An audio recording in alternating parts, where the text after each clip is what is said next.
ओडिशा रे बहुत जल्दी 45,000 शिशु सेविकार नोटिफिकेशन आसवाक जाऊँगी। तो यह तार नोटिफिकेशन टी आपण मैंने यही नोटिफिकेशन टी को समस्ते देखि सारी थिबे। आशा करे भिडियोटी जदि आप देखी ना तेज आम चैनल वीडियो अपलोड अच्छी चाहिए से भिडियोटी को आपने देखिपारे। तो एठारे मु आलोचना करी शिशु सेविका मानकु एसएमसी द्वारा नियुक्त करा जिवो। एसएमसी माने कौन, सेठारे केउ माने सदस्य रही थांती, से माने किभली भाबरे शिशु सेविका को नियुक्त देबे, सेमानकर काम कौन कौन रही थाए सब किछि आलोचना करिबा। वीडियोटी को शेष पर्यंत देखंतु। तो प्रथमे आम एठी शिशु बाटिकार शिशु सेविकार एंगेजमेंट आसी आपण जानिथिबे। तो एठारे 3,000 टंका सेमानकर सैलरी रहिबो बोली कुहा जायछि। तो आम जदि देखिबा यह शिशु सेविका मानकु एसएमसी द्वारा ही नियुक्त करा जिवो। शिशु सेविका रिलेटेड डिटेल नोटिफिकेशन टी ओसेपर ऑफिशियल वेबसाइट रे बहुत जल्दी अपलोड करा जिवो। सेमानकर हायरिंग प्रोसेस कौन रहिबो, शिशु सेविका मानकर ड्यूटी कौन रहिबो, सब किछि ओसेपर ऑफिशियल वेबसाइट रे अपलोड कर दिया जिवो। जदि आपण माने एठारे देखिबे तेबे शिशु सेविका मानकु एसएमसी द्वारा ही नियुक्त करा जिवार लेखा जायछि। तो एठारे एसएमसी माने कौन, एसएमसी रो अर्थ हेछि स्कूल मैनेजमेंट कमिटी अर्थात विद्यालय परिचालना कमिटी।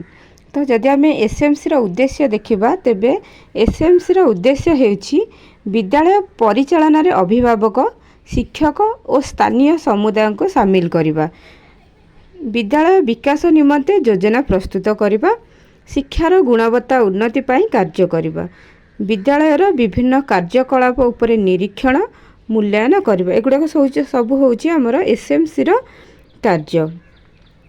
आउ जदि आम डिटेल देखिबा तेबे एसएमसी जो हमर स्कूल मैनेजमेंट कमिटी रही थांती से माने विभिन्न विकासमूलक योजना मान प्रस्तुत मध्य करि थांती, छात्र छात्री को अधिक भल शिक्षा पाई परिवेश उत्पन्न करि थांती।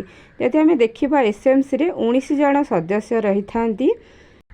सर्वमोट 19 जन सदस्यंक भितरु 12 जन रही थांती अभिभावक, 12 जनक भितरु 6 जन रही थांती माने मेल माने पिला मानकर बापा आ 6 जन पिला मानकर माँ।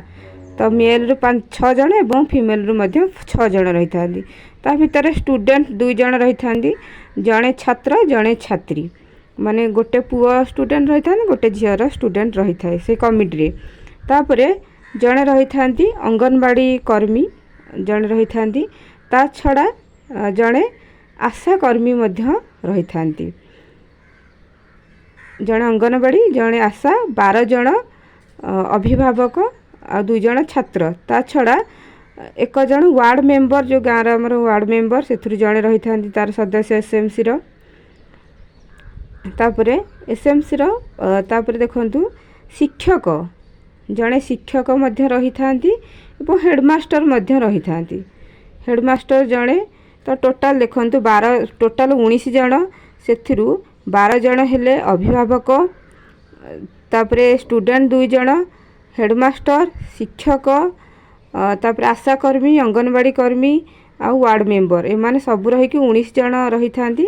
तो एसएमसी रो उद्देश्य देखिबा तो एसएमसी रो उद्देश्य हेउछि विद्यालयर शिक्षा व्यवस्थार उन्नति आनिबा, विद्यालय शिक्षार उन्नति आनिबा, छात्र छात्रींकर नियमित उपस्थान और गुणस्तरीय शिक्षार निश्चित करिबा जे सबुदिन पिला माने आसुछंती कि नहीं आ शिक्षार उन्नति हेउछि कि नहीं, शिक्षक अभिभावक और समाज मध्य समन्वय सृष्टि करिबा, विद्यालय जोगु मानविक आर्थिक और प्राकृतिक संपदर व्यवस्था करिबा।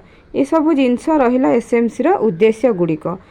तो एसएमसी रो हम जानिले 19 जन सदस्य से माने समस्ते गाँव लोक मैंने ही रही थांती सदस्य रही थांती। तुम स्कूल शिक्षक, हेडमास्टर, पिला, गाँव सदस्य, अंगनवाड़ी, आशाकर्मी, वार्ड मेंबर रही थांती।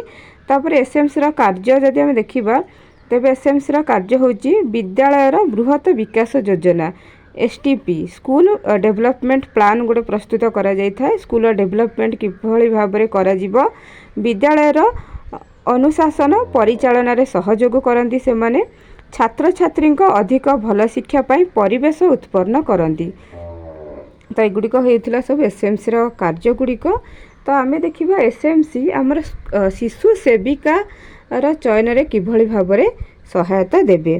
तो देखंतु एसएमसी रो जेहेतु गाँव समस्त अभिभावक जो मानकर पिला स्कूल पाठ पढ़ुथिबे से मानक भितरु से माने मेंबर रही थांती एसएमसी रे स्कूल मैनेजमेंट कमिटी रे से मानकु आमर जो शिशु सेविका आसी नोटिफिकेशन से माने ही आमर शिशु सेविका मानकु चयन करिवे।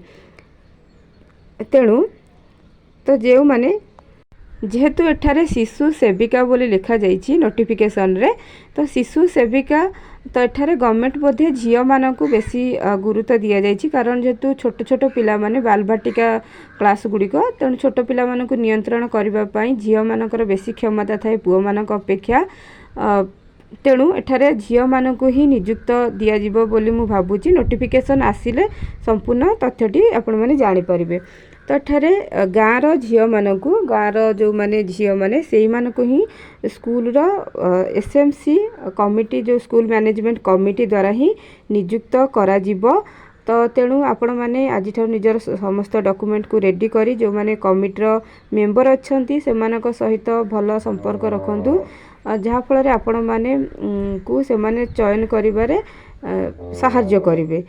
तो अवश्य जो मानकर क्वालिफिकेशन बेसी रही से माने ही सिलेक्शन हेबे किंतु से माने किभली भाबरे सिलेक्शन करिवे संपूर्ण नोटिफिकेशन टे आसिले जना पड़िबो से माने परीक्षा करिवे किंबा केवल सर्टिफिकेट मार्क देखिकी माने कैरियर मार्क को काउंट करिकी से माने सिलेक्शन करिवे। सेटा होची से स्कूल मैनेजमेंट कमिटी ऊपर ही निर्भर करे। तो स्कूल रा शिक्षक आउ गाँव अभिभावक माने ही यह डिसाइड करेंगे जे तांको स्कूल रे के माने शिशु सेविका हिसाब रे रहिबे तांको पिला मानकर ठीक भाव रे जत्न नहीं पारिबे। तो जदि आपण माने योग्य अटंती सेथि पई तो आपण मानकु ही से माने सिलेक्शन टी करिवे। तो यह थिला संपूर्ण इन्फॉर्मेशन टी। जदि आपण को ये वीडियोटी भल लागि थाए तेबे वीडियोटी को लाइक करबा सहित निजर सांग मानक सहित वीडियोटी को शेयर करि परिबे। आम चैनल रे जॉब रिलेटेड इन्फॉर्मेशन गुड़िक दिया जाई थाए। जदि आपणक भाई भौणी किंबा सांग माने केही जॉब पई ट्राई करछंदी तेबे से मानकु आम चैनल को शेयर करि परिबे। से सब